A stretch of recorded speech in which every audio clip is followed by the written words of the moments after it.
Hello दोस्तों, सभी को नमस्कार। जय महाकाल। दोस्तों, आज मैं आप लोगों के लिए एक तांत्रिक अघोरी और एक यक्षिणी की बहुत ही ज्यादा भयानक कहानी लेकर आया हूँ। तो चलिए कहानी शुरू करते हैं। दोस्तों, अघोरी और यक्षिणी। अमावस्या की रात थी। काली घाटी के घने जंगल में एक गहरा सन्नाटा पसरा हुआ था। वहाँ केवल जंगल की सरसराहट और कभी कभी जंगली जानवरों की आवाज सुनाई देती थी।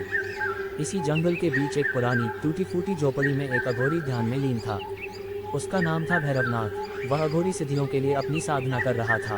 कहते थे कि भैरवनाथ ने कई अलौकिक शक्तियां प्राप्त कर ली थी, लेकिन उसकी लालसा और बढ़ गई थी।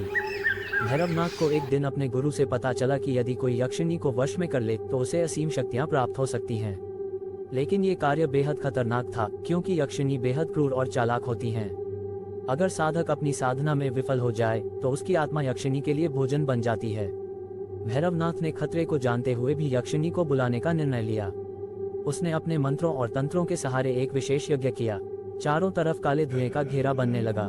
हवा की गति तेज हो गई और झोपड़ी कांपने लगी। अचानक एक तेज चीख के साथ एक अद्भुत सुंदरी प्रकट हुई। वह यक्षिणी थी। उसकी आंखें लाल और चमकीली थीं और उसकी सुंदरता के पीछे एक भयानक आभा थी। यक्षिणी ने ठंडी हंसी के साथ कहा, तुमने मुझे क्यों बुलाया मूर्ख मानव? क्या तुम जानते हो कि मेरी शर्तें क्या हैं? भैरवनाथ ने आत्मविश्वास से कहा, मैं तुम्हें वश में करना चाहता हूँ। मुझे वह शक्ति चाहिए जो तुम्हारे पास है। यक्षिणी ने मुस्कुराते हुए कहा, ठीक है, लेकिन मेरी परीक्षा को पार करना आसान नहीं। यदि तुम असफल हुए तो तुम्हारी आत्मा मेरे अधीन होगी। क्या तुम तैयार हो? भैरवनाथ ने सहमति दी। यक्षिणी ने अपनी पहली परीक्षा रखी। उसने कहा, तुम्हें 3 घंटे के भीतर उस नदी के पार जाकर नागमणि लानी होगी। वहाँ नागराज का निवास है। यदि तुम मणि लाने में असफल हुए तो तुम्हारा अंत निश्चित है। भैरवनाथ बिना समय गंवाए नदी की ओर चल पड़ा।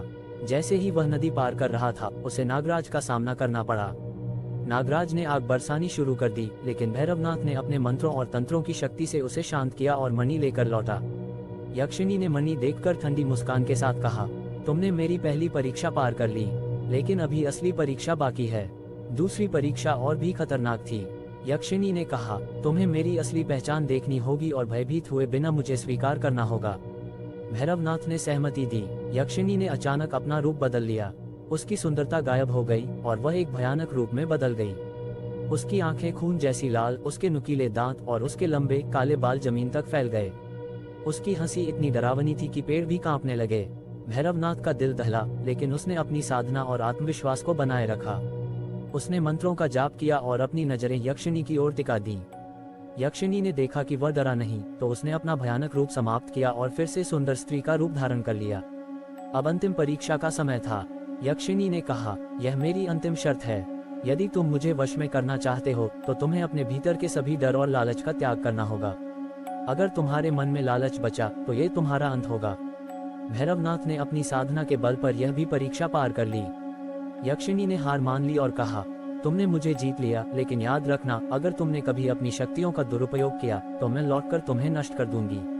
भैरवनाथ ने यक्षिणी को वचन दिया कि वह अपनी शक्तियों का उपयोग केवल भलाई के लिए करेगा। यक्षिणी अदृश्य हो गई और भैरवनाथ ने अपनी सिद्धियों के साथ जंगल छोड़ दिया। लेकिन कहते हैं, यक्षिणी ने भैरवनाथ को कभी पूरी तरह नहीं छोड़ा।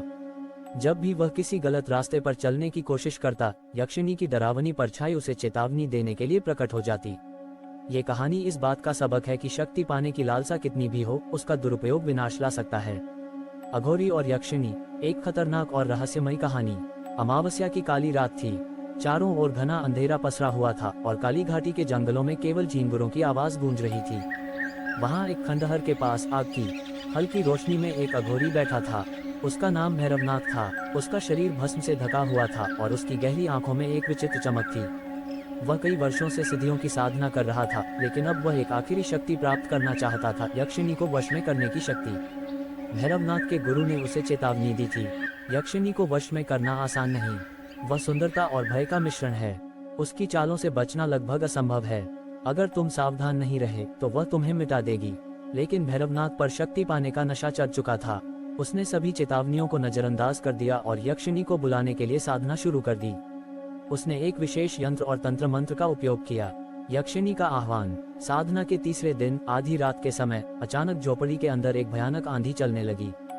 हवा इतनी तेज थी कि पेड़ों की शाखाएं टूटकर जमीन पर गिरने लगी। भैरवनाथ ने मंत्रों का जाप तेज कर दिया। तभी एक तेज चीख के साथ धुएं का एक घेरा बन गया और उसमें से एक स्त्री प्रकट हुई। वह यक्षिणी थी। उसकी सुंदरता किसी स्वर्ग की अप्सरा जैसी थी, लेकिन उसकी आंखों में एक भयानक क्रूरता झलक रही थी। उसके लंबे बाल काले बादलों जैसे थे और उसकी मुस्कान इतनी रहस्यमयी थी कि किसी की भी आत्मा काम जाए। यक्षिणी ने हंसते हुए कहा, मूर्ख अघोरी, क्या तुम जानते हो कि तुमने क्या किया है? मैं वही देती हूँ जो लोग चाहते हैं, लेकिन कीमत हमेशा भारी होती है। तुमने मुझे बुलाया है, अब मेरी। तो हेलो दोस्तों, कहानी आपको कैसी लगी कमेंट में जरूर बताइए। और कहानी अभी खत्म नहीं हुई है, इसका नेक्स्ट एपिसोड मैं आप लोगों के लिए जल्दी लेकर आऊंगा। दोस्तों, कहानी अच्छी लगी हो तो कहानी को लाइक, चैनल को सब्सक्राइब जरूर करें, ताकि कोई भी कहानी आए तो उसका नोटिफिकेशन आपको मिल सके। तब तक के लिए जय महाकाल दोस्तों, मिलते हैं अगले कहानी में।